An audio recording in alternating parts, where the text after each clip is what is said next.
Uh,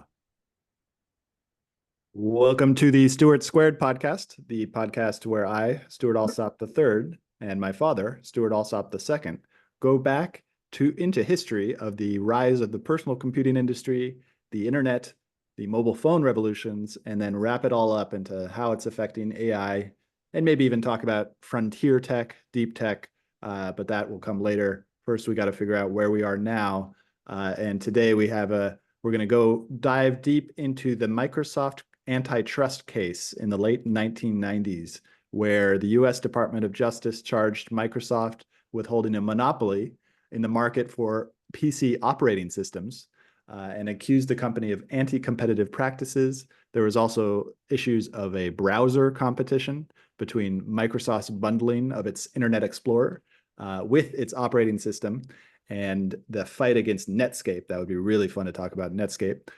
And then there were Senate hearings on March 3rd, 1998, where the Senate Judiciary Committee held a hearing where several industry leaders, including Bill Gates, testified about competition in this industry. And then that brings in you. What was your involvement in this whole thing?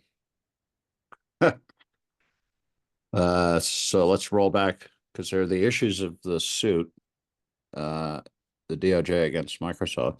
And there's issues that are incredibly similar today with the DOJ versus Apple, which has been accused of monopolizing the Macintosh and the iPhone market.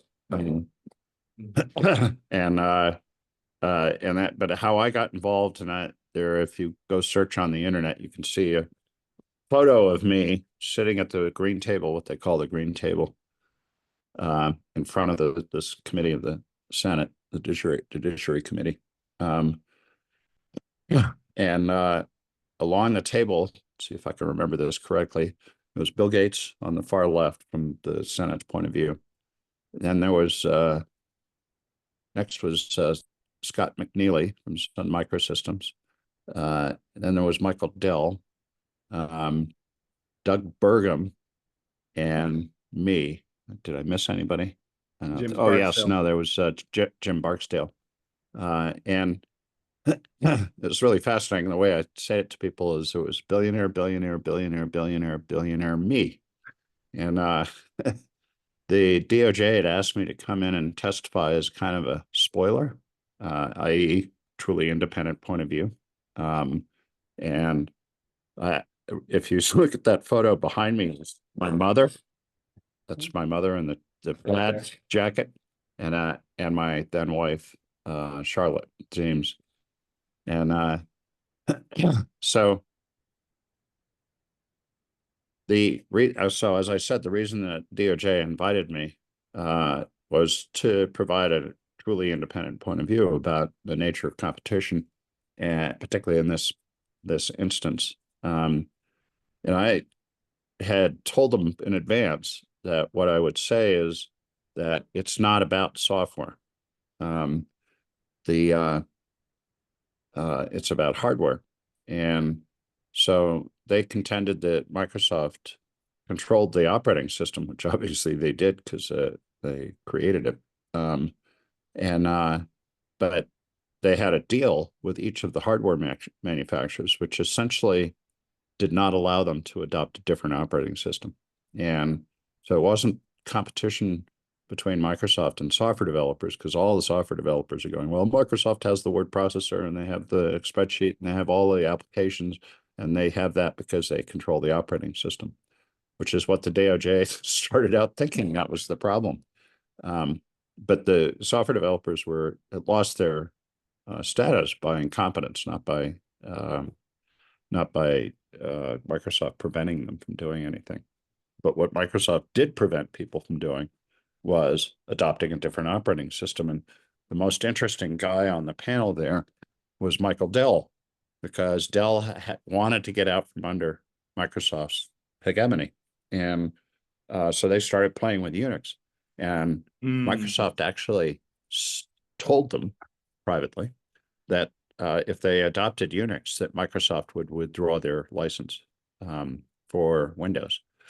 And that's like the clearest instance of monopolistic behavior that you can find. You know, you don't do what I tell you to do, then I will screw you.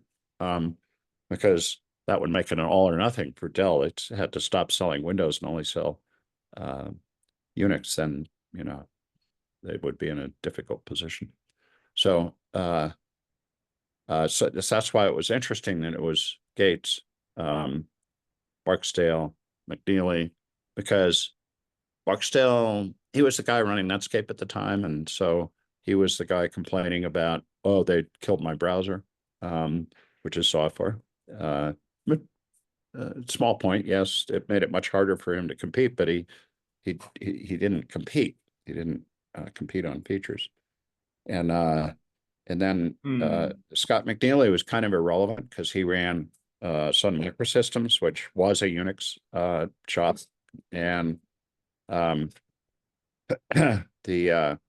he didn't have anything to do with the PC industry. So it was a little weird that he was there. And Doug Burgum, it's really fascinating. You go through these people. Doug Burgum then ran a independent software company called Great Plains Software, which 2 years later he sold to Microsoft for several $billions. And he was a friend of Microsoft. He's now the governor of North Dakota and ran for president and spent a lot of his personal money in running for president, money that he got from Microsoft back then. And say, who am I missing here? Michael Dell. Dell was the guy that actually had a beef that was legitimate. He was the only one on the panel. And so I did my testimony. Of course, for me personally, I was so nervous sitting in front of this Senate committee with my mother and my wife in the background that I read my statement, and it no life, basically no life to it. No life to it. You know, I didn't engage. It was like, and you know, I kind of went, oh well, our independent didn't do very well. So this is really interesting. There's a lot of places we can go. We can go into the technology, but I this morning I got into a sort of a rabbit hole of how the U.S. government works, and including the executive branch.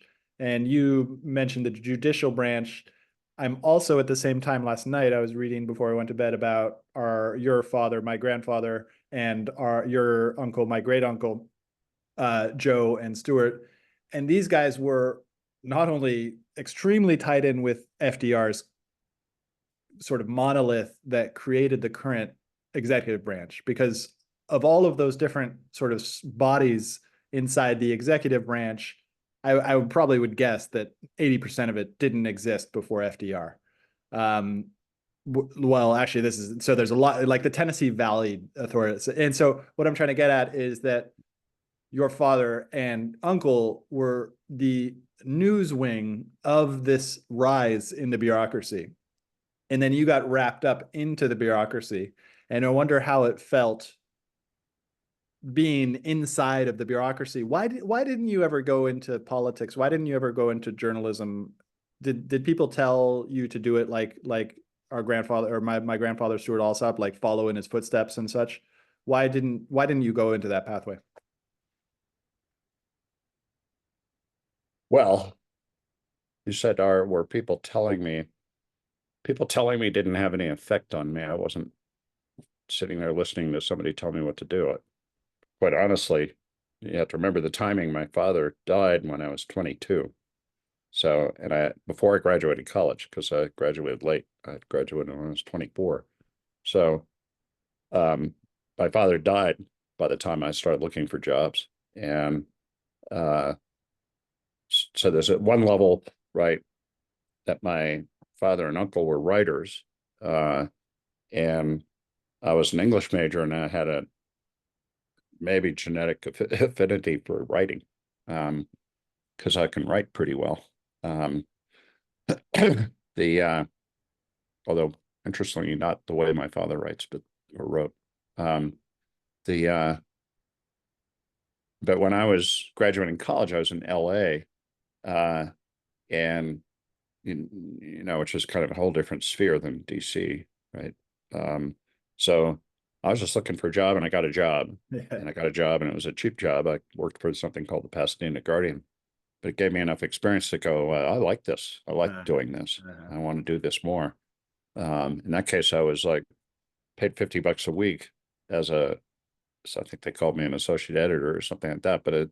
But they basically just let me do whatever I want. And I did everything. I did paste up back in the day. I had to actually physically paste up pages and then get them reproduced.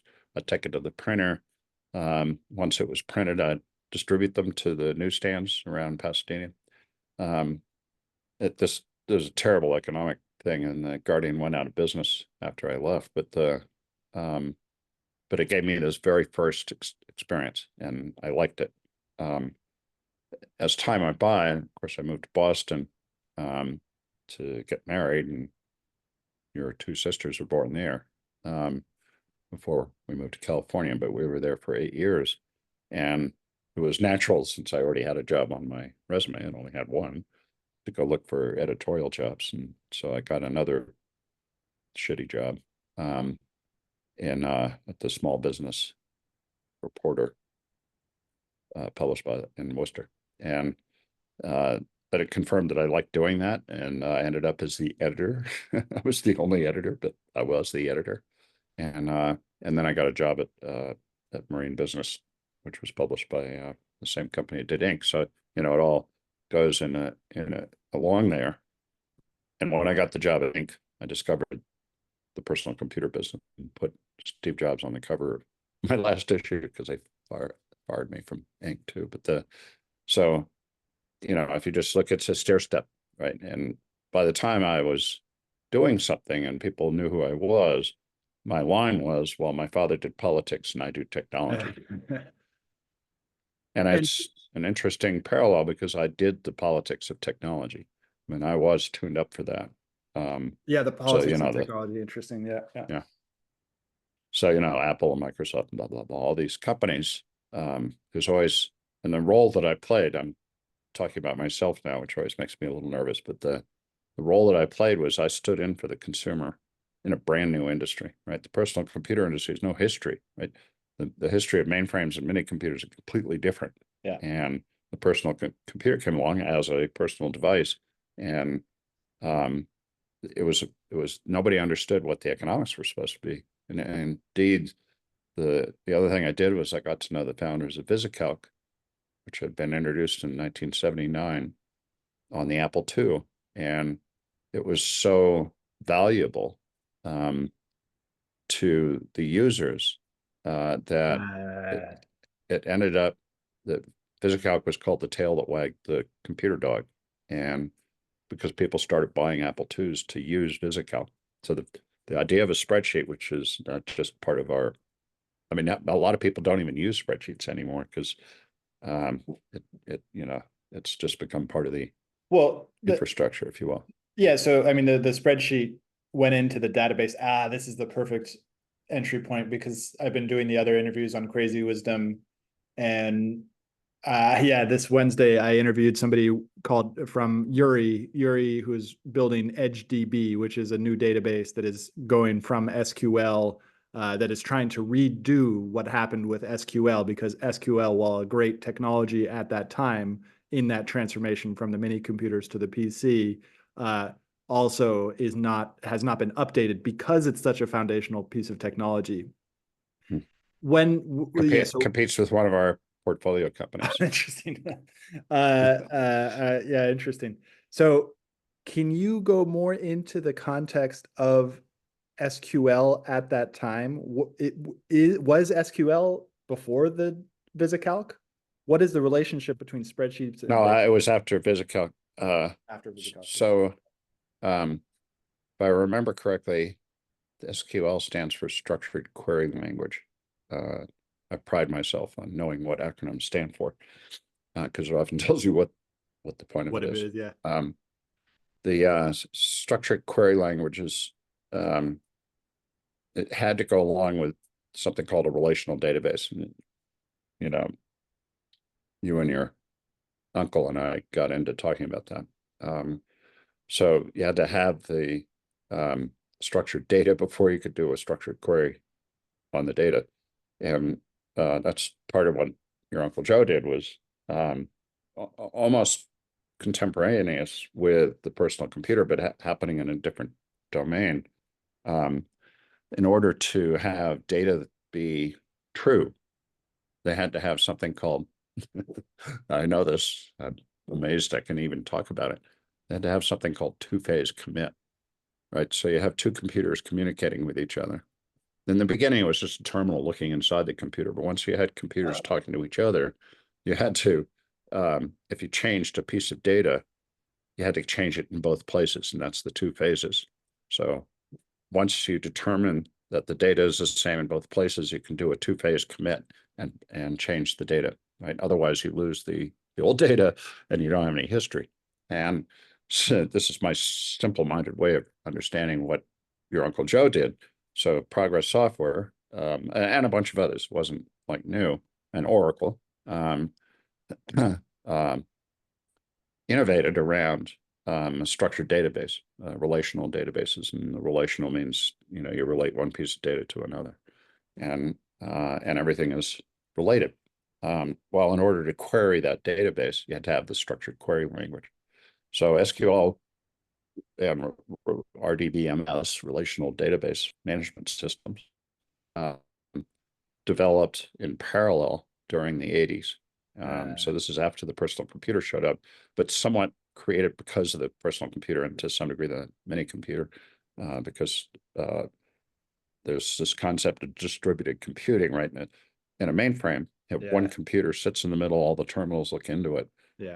But once you start having computers communicate with each other, either because they're both big computers or because you have little computers talking to the big computers, it gets really complicated. And that was what relational database management systems and structured query language dealt with. Now, all of this, when it started, was really simple. And I don't even want to go to what's happened since then. Blobs and object-oriented databases and all this other stuff, which is still current, but hidden from most people because it's inside the cloud.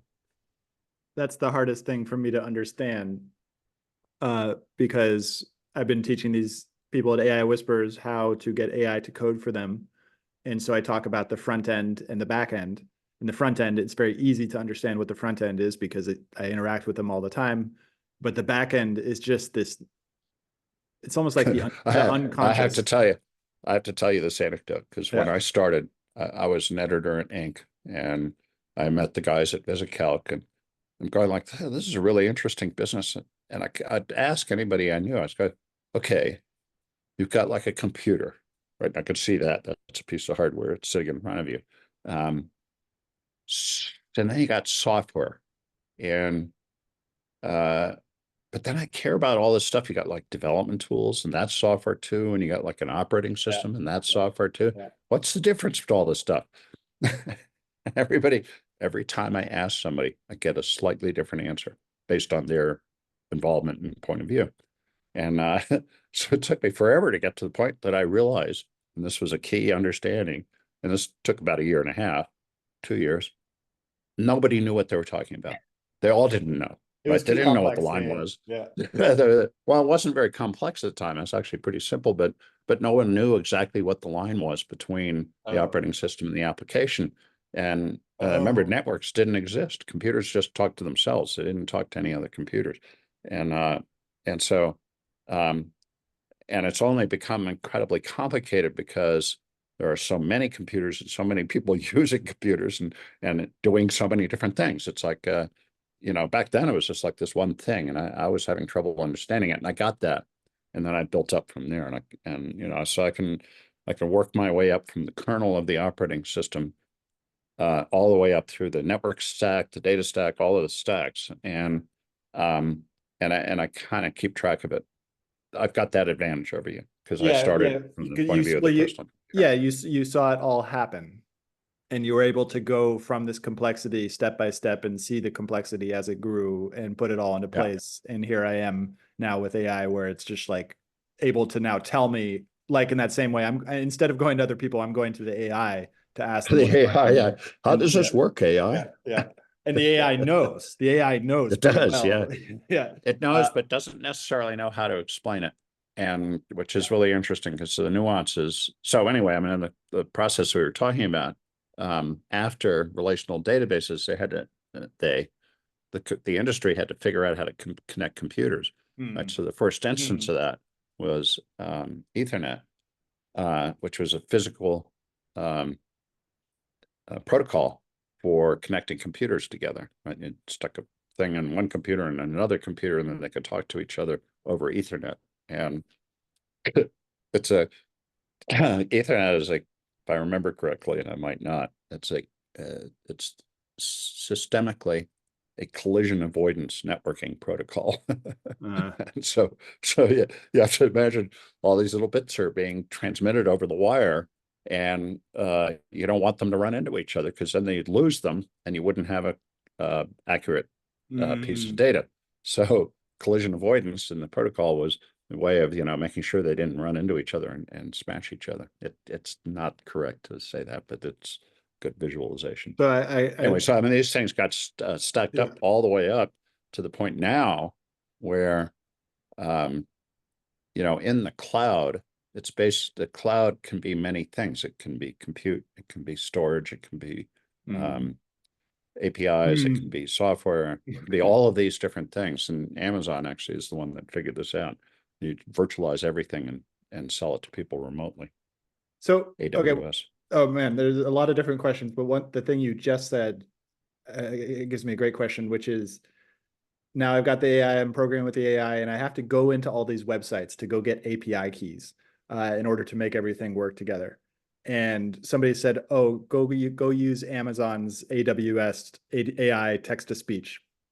And I go in and I try to sign in to Amazon, and it was a nightmare. It just a total absolute nightmare. They blocked me. There's all these things. It's all very confusing. The UI is just total crap. And so how is that possible? Why can Amazon, this company, just this giant behemoth of a company, force people to use this shitty software? What about Well, the it's not actually shitty. And that's the thing. You're interpreting it shitty because you're personally having a hard time with it, but it's built for developers, for programmers. And they know what to do, no problem. And but because only you're because using AI to do your programming, you haven't learned all the underlying stuff. I don't know. Because there are other examples, particularly in the newer versions of software, something like Vercel, something like and I did go get an API from the text to speech thing. Like it's programmers designing the UI. That's where I think the complexity is, because yes, they Oh, know how to use it, and they know how to organize it, but I talk, the developers are all agree with me on this AWS point. Like they all think it's just a nightmare working with this thing. And so there's something about I think we've talked about this too, which is that the programmers develop UI based on how they think the world operates. And so it ends up yeah, being, we call it the God syndrome. If you're a programmer, you control the environment, right? And you can do anything you want in that environment. So is it more important to do that the way the yeah, programmer yeah, thinks it should be interesting. done, Yeah. or the way that the customers can handle it? They're here. This is a really high level observation, but absolutely true. Um, Microsoft started with BASIC, Mm, and their customers were programmers programming mm, in BASIC. mm, mm, They have a lot more languages now, and they have a lot of other products and all of that stuff. But the soul of Microsoft is still the programmer. mm, And this is a mm, hard program. They do C, C++. They have all yeah, different kinds of languages, yeah. but their customer base, the one that sits in the head of, I think even now with Satya Nadella, um, are programmers. Although they've switched from kind of programmers who make programs for personal computers to programmers who make programs inside companies. Yeah, interesting. Is kind of their core. They've never been able to figure out how to do good UI Yeah, because yeah. they're developing software for programmers. The company has to decide who their customers are. No matter how big they are, they still have to decide who their customers are. Actually, Amazon's a really interesting phenomenon. I'll get to that. So Apple always serves people who use computers, consumers, Yeah. um, and which was great when they were the only computer that had a spreadsheet, right? Because people started buying them in businesses, but Apple didn't care about businesses, so they went like, whatever, oh, IBM PC, here, you take all the spreadsheet people. That's not what we do. And when the Mac came out, their core, very core, are graphic designers and sort of power users of Yeah, graphical. interesting. So anyway, you follow the thread on any company. Over time, they have to redefine themselves the way the customers define themselves, their customers, the core customers. And Amazon is a really interesting phenomenon because AWS, even though it came out of Amazon as a retailer, has a different set of customers, and they serve both sets of customers really well. The consumers who buy stuff through their retail operations and the corporate programmers. And they started, AWS started with entrepreneurs, with startups. That was a very cheap way to do storage online and compute and the other services they do. But that's built up, and they figured out how to serve corporate customers.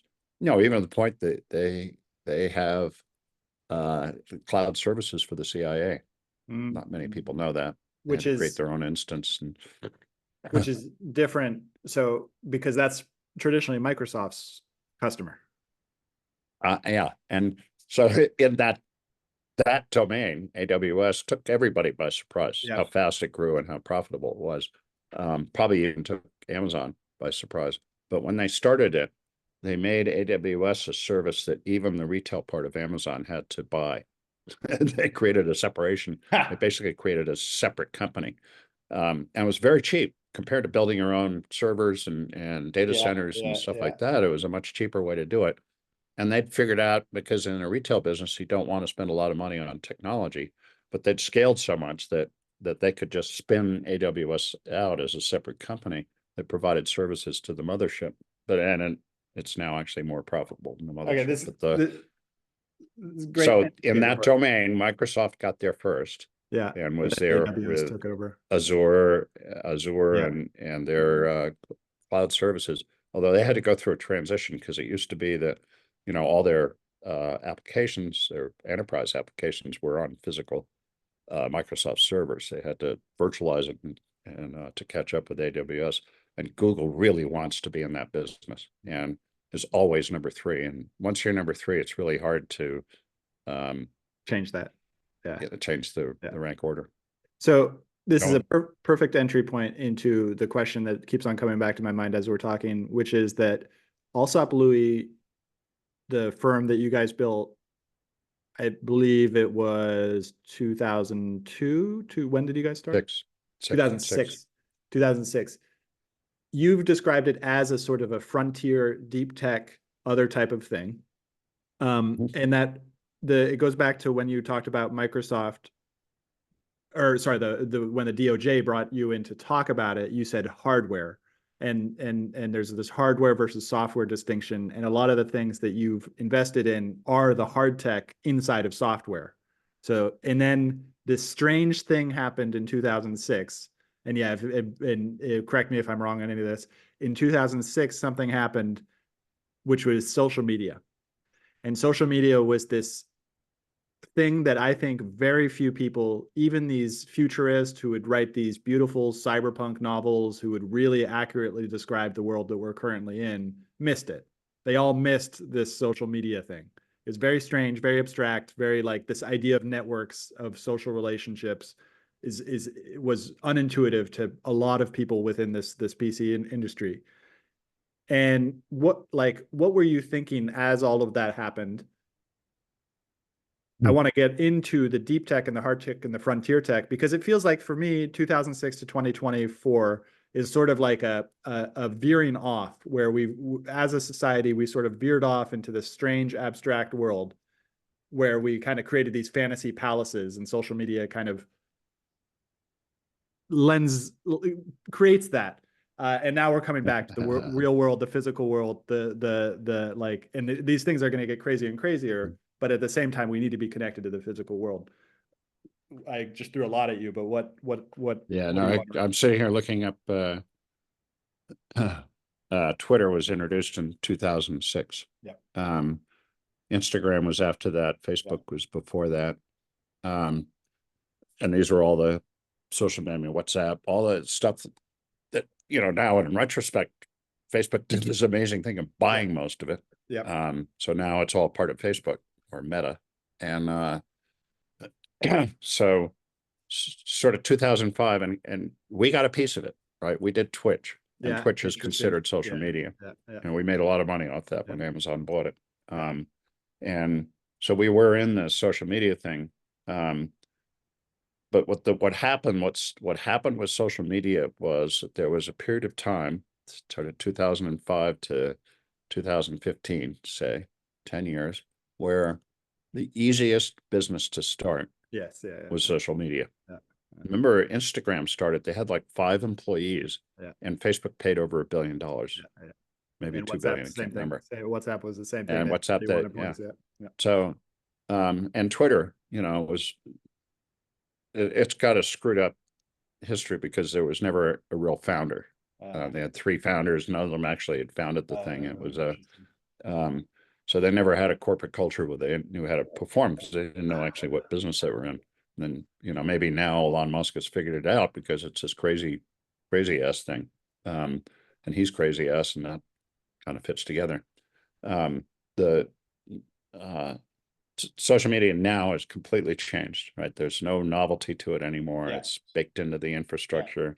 Congress is investigating how it's screwed up young girls and, all this stuff. It's just there now. And you can't really start something new in social media. It's very interesting because I'm getting pitched on new social media ideas. And it's like, guys, don't go after something that's already been around for 15 years.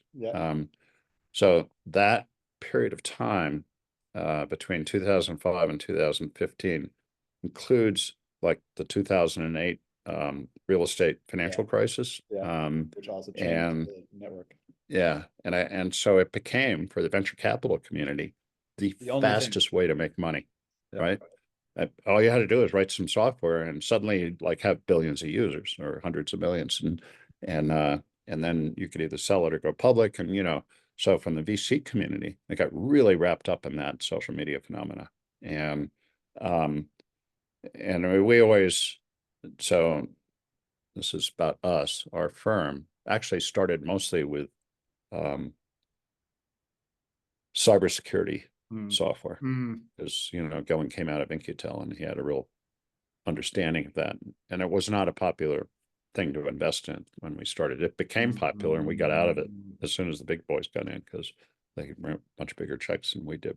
And then we kind of went deeper and deeper into hard tech. But during that period of time, just the teens, right, 2010 to 2020, it was all about software. And AWS, a lot of this other stuff had a lot to do with it too. There was a lot of companies that started in database management and online stuff, and from the VC's point of view, it was like a drug. It's like, oh my God, yeah, shoot me up, give me something I can turn around in 5 years and make a 200x on. I don't want to do that deep tech stuff. That takes forever, and you have to know what you're talking about. So we went into deep tech, which is actually our problem right now. No, I'm talking about this publicly, but we have incredible companies in our portfolio, but they're still private, and we haven't gotten any liquidity, right? So that's an interesting question. Okay, so why are companies? Because it's not only the companies that you're investing in, it's not only deep tech or hard tech, but it's all like, why are companies all remaining private? Why is that? There's like in 2024. I think the IPO market has completely shut down now because for a variety of reasons. But there's always this cycle. There has been this cycle. Now, the process of going public has been messed with. And back in the 1980s and 1990s, you go public with like 20 million in revenue, and you could go public and be worth a couple $100 million, and that'd be a great win. And then you could be a public company and use that to raise more money if you needed or to grow yourself. That was a kind of thing. And there were investment banks called boutique banks who facilitated that and lived off that process. Everything has consolidated since, at least in the financial business. So, you have JP Morgan and Goldman Sachs and Bank of America and so forth. These banks are huge, right? Their investment bank operation is a little piece of it. It's sort of prestigious, but it's not what drives the business anymore. So there's no built-in system for bringing companies public anymore. Plus, there is a secondary market now where you can buy and sell stock in private companies. And so you can last longer. You can keep raising money, particularly because the venture capitalists are now bigger and they'll write bigger checks. You can just last longer without going public. There's no compulsion to go public. So that's that part of the business, the financial part of the business that manages, the process of going public. Just as a side note, OpenAI is raising $6.5 billion, the biggest venture capital round in the history of mankind. As a private company. As a private company. Interesting. And they'll be valued at $150 billion. But this was unheard of previously. It wasn't even possible to make it happen. But then the industry itself has changed, the computing business. And the thing that most people don't understand is the computer industry used to be an industry. It's kind of like the oil business, or it was a business that operated on its own dynamics. And now the computer business is everything.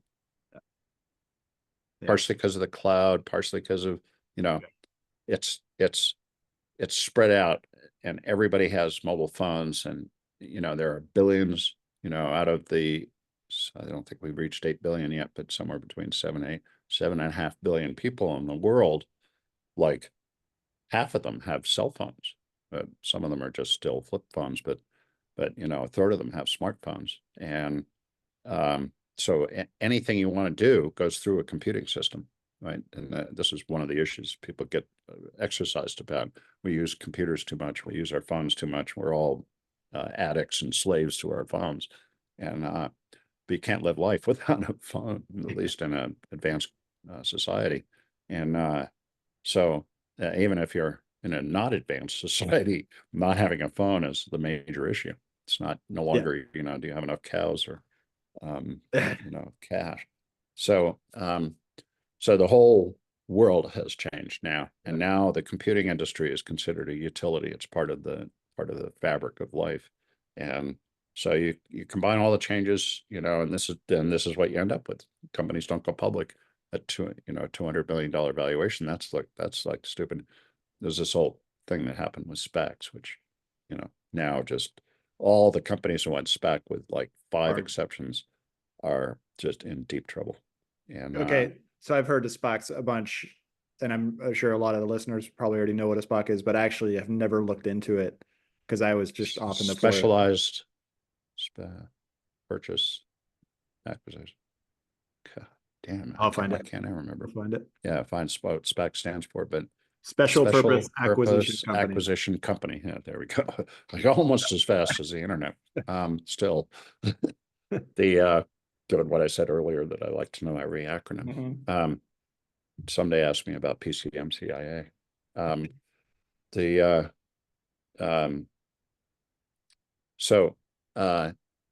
SPACs are a way to essentially bypass the normal IPO thing. You'd go sell stock to the public and then buy a company, rather than have a company that you want to sell stock to the public for.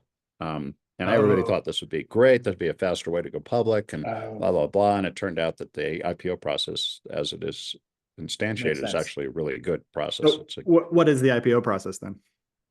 Well, first of all, you have to have an operating company. You have to have a company that can show results, right? Whatever they are. Something that used to be, you could sell stock in an IPO, and a company that's still losing money. That's kind of stopped. And so you have to have results, and then you have to do your accounting. You have to nail everything down, and the Securities and Exchange Commission regulates that and makes sure that that's actually what you do.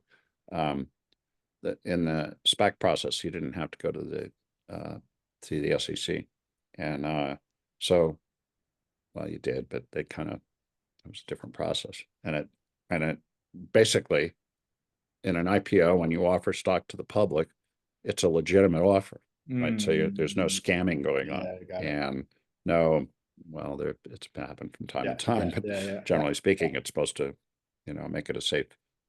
But safe and this is where it gets really confusing, because particularly when you go back to the 3 branches of government, but what's safe mean?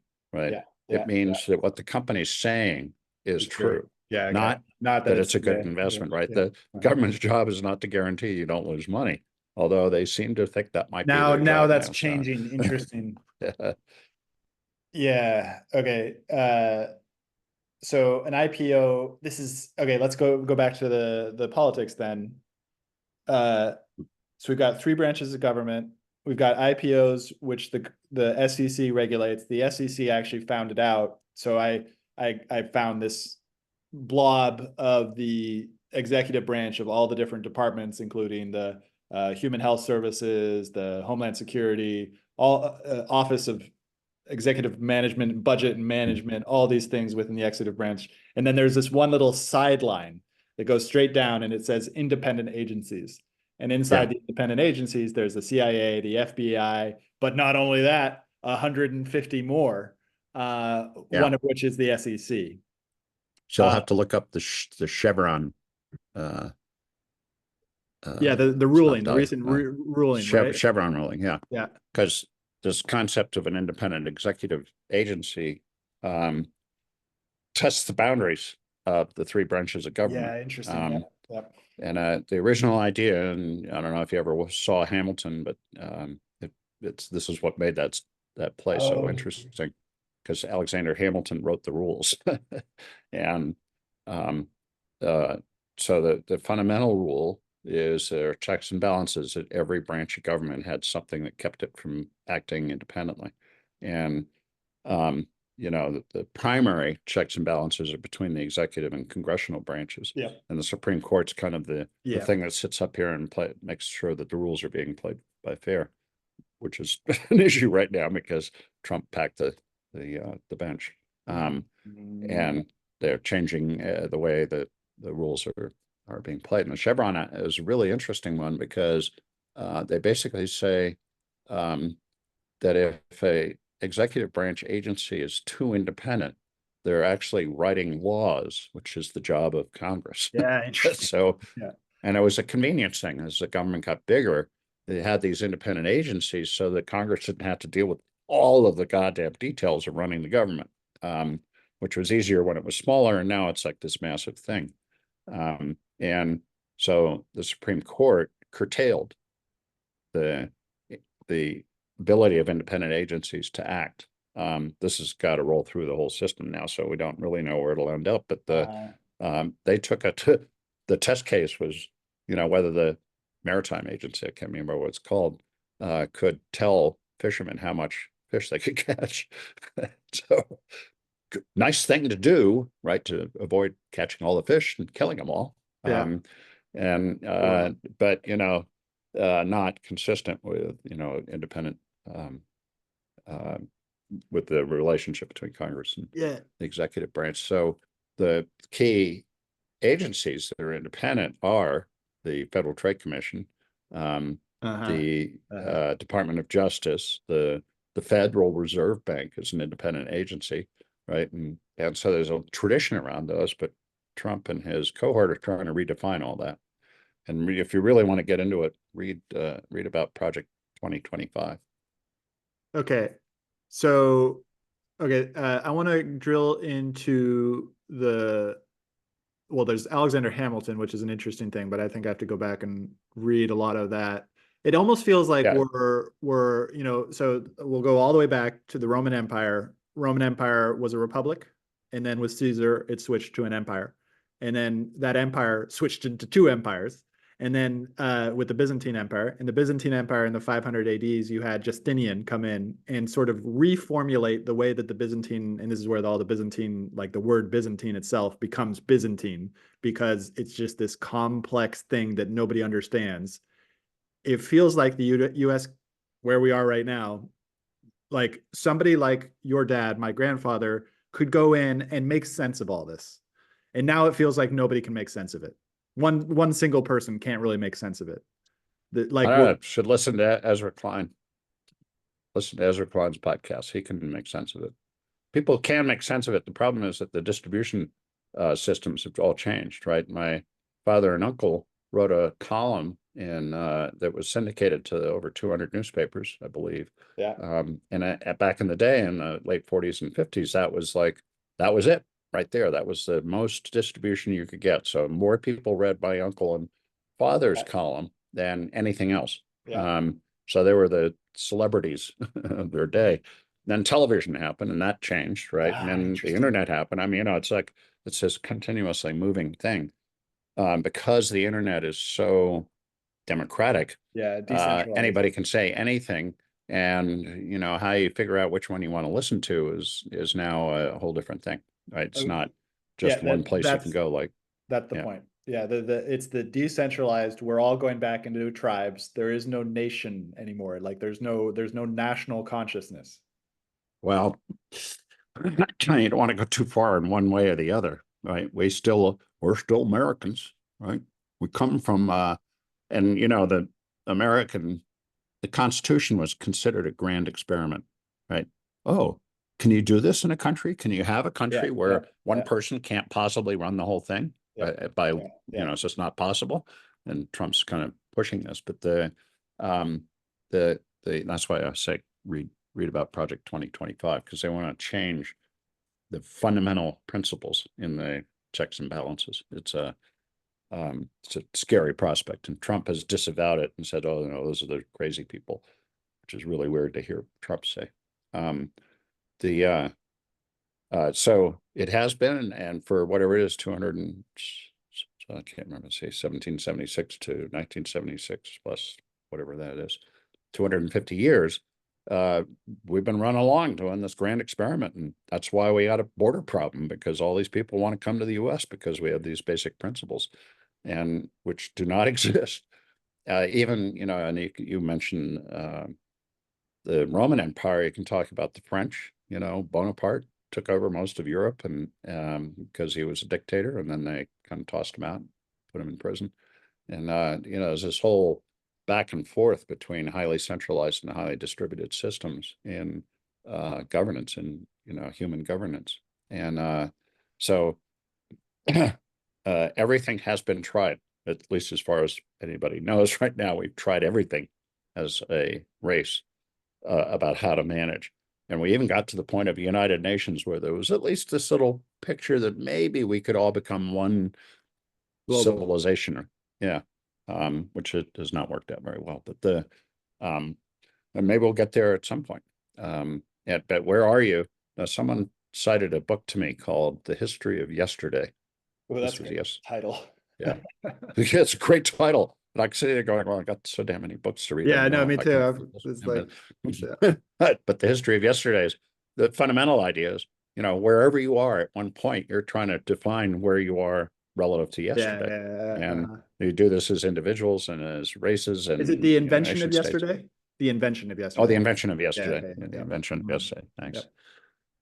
So, this is the difficulty, knowing where you are in the whole context. I appreciate going back and trying to figure out, the Roman Empire, because it's like, that's one reference point. But, just a couple thousand years earlier, we were talking about, a little longer than that. But, we started with caveman. Yeah. We've been through a lot of different phases. Now we're 7.5 billion people trying to coexist.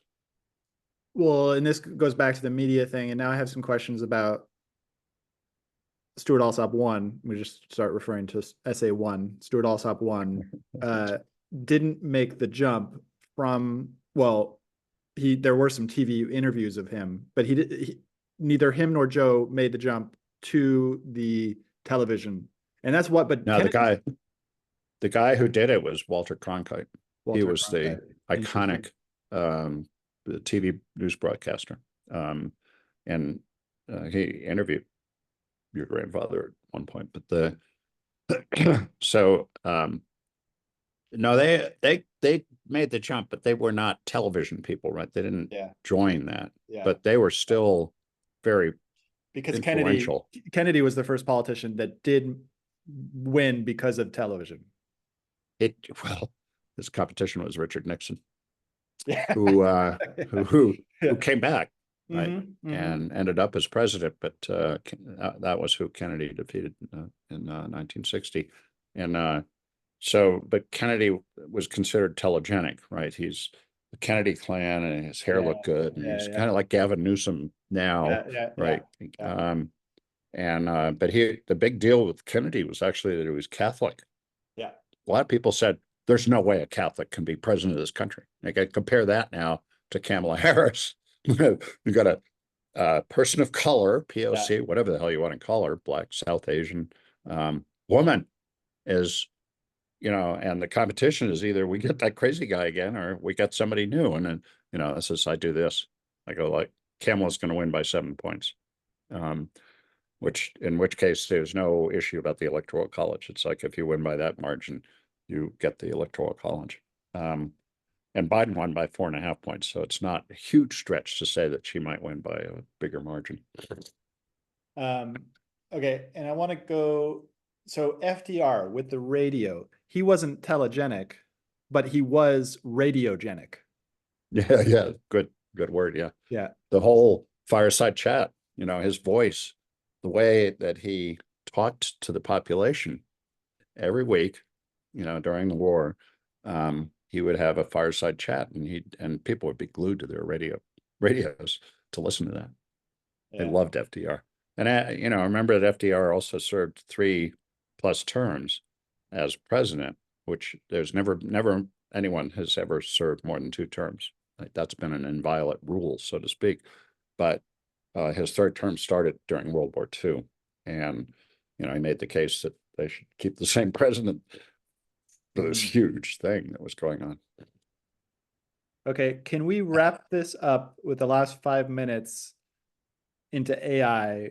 Because I got this hint of like, so the whole time we've been talking about the rise of modernity, the expansion of the federal government, the new technologies coming in and changing things. And it just feels like the whole thing is collapsing. Like not many people watch CNN anymore. We're not talking about the distribution that you mentioned with my grandfather, where he was like, everybody was listening to him. There is no everybody is listening to this person anymore. We're all in these fractured environments. Yeah. AI is going to come in and generate our environments for us. That seems really clear to me now, that AI is going to generate environments. There's going to be some influence of human beings into how that generates, but that seems really weird. Like, that seems like we're going to live in generated political landscapes, where it's this symbiosis between a human and an AI generation. Last 5 minutes, do you agree? Do you disagree? What's your take on where we're entering now? Well, everything you're talking about is being talked about. So this is the issue. Do you believe or not believe? And do you believe that AI is going to become sort of the predominant cultural influence? Or do you believe that humans will stay in charge? And so you can either be there's this word, the accelerationist, or you can be basically a negative. What aren't there third ways? I was just talking with my friend about this. Nick Land. Nick Land is the original accelerationist. He's the philosopher that created the accelerationist movement, basically, or the accelerationists made it off of him, basically. And my friend was explaining it all very clearly. And Nick Land's whole take, he went and read Marx, and he talks about capital. So we have cybernetics. Cybernetics is a philosophy that started in the 1940s and 1950s, really got popular in the 1960s. It was all about negative feedback. So I have my goal, I try to hit that goal, and then I get feedback. When I veer off that goal, I get feedback. Okay, go back to the goal. Go back to the goal. Nick Land's accelerationism says that capital is after exponential gains. So it's positive feedback. You're going towards something, and then all of a sudden you get a bunch of feedback saying you're going the right way exponentially. And with like something that humans can't really think about, like exponential. And so he says that that's the accelerationist thing. We just need to accelerate this thing so quickly. But in that process, do we lose our humanity? So is there a third way where it's like part of the theory, at least as I understand it, is that you accelerate as fast as you can because you believe it will enhance humanity and make it a better world. But if capital has this sort of autonomous agency outside of human-led goals, then they would say, in the same way that capitalism arose, and then Marx's critique of capitalism, saying that, you know, humans have lost out in this process because we're all these peons that live in this giant thing that's after train on capital. You're above my pay grade. And because I think it boils down to pretty simple stuff, right? If you believe that humanity is just in the process of destroying itself, and a lot of people believe that, you know, which also started with nuclear power, even though most people that are well informed believe that nuclear power is the key to being able to get off of oil.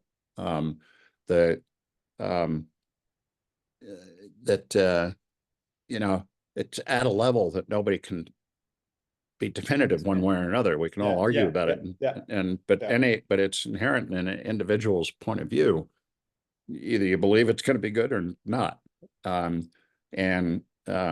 we're frequently wrong. We collectively are frequently wrong, and nuclear power is an excellent example. I'm sure you read the news recently that they're going to restart 3 Mile Island to send all this stuff to Microsoft so they can run their LLMs.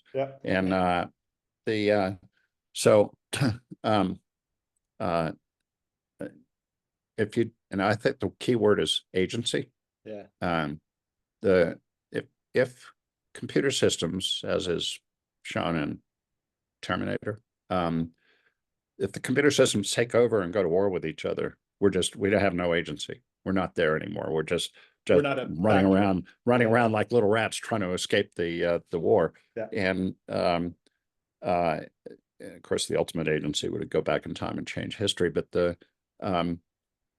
so I believe that we will always have agency. We always have the choice to make, and humans don't always make the right choice, right? But I believe it's a pendulum swing, and we're in what looks like a really scary movement of the pendulum right now. But at some point, it's going to hit this, and it's going to bounce back. And so I actually tend to think that we will have a kind of utopian world, probably in 150 years, so well after both of us have passed on. But there is still the potential for where AI is doing all the stuff we don't want to do. I mean, our agent, and but we still control it and have agency. And but you know, you go. I'd say Ezra Klein, because he's asked these really interesting questions. He said, you know, I used to grow up watching the Jetsons. So I went back and tried to figure out, and this is an episode that he did. I went back and tried to figure out how old would George Jetson be now? That's right, because the TV series was back in the 60s, I think, maybe even 50s, and it's an animated thing. And he said, well, George would be right at retirement age right now. So you sit there and you go look at the Jetsons and go, we were imagining that in the span of 50 years, we would have this highly automated system where we'd all have, you know, happy lives, you know, still go to work and still have a family and do all this stuff. So it's like, whatever you believe at one point in time, you know, it's going to be different, and you really don't know what's going to happen. But I tend to be an optimist, and believe in the sort of fundamental value of human agency. Yeah. Okay. Well, that's a cool place to end. That was fun. We'll do another one soon. I'm going to send this to my friend who we just had this conversation of Nick Land and all this, everything. So thank you so much.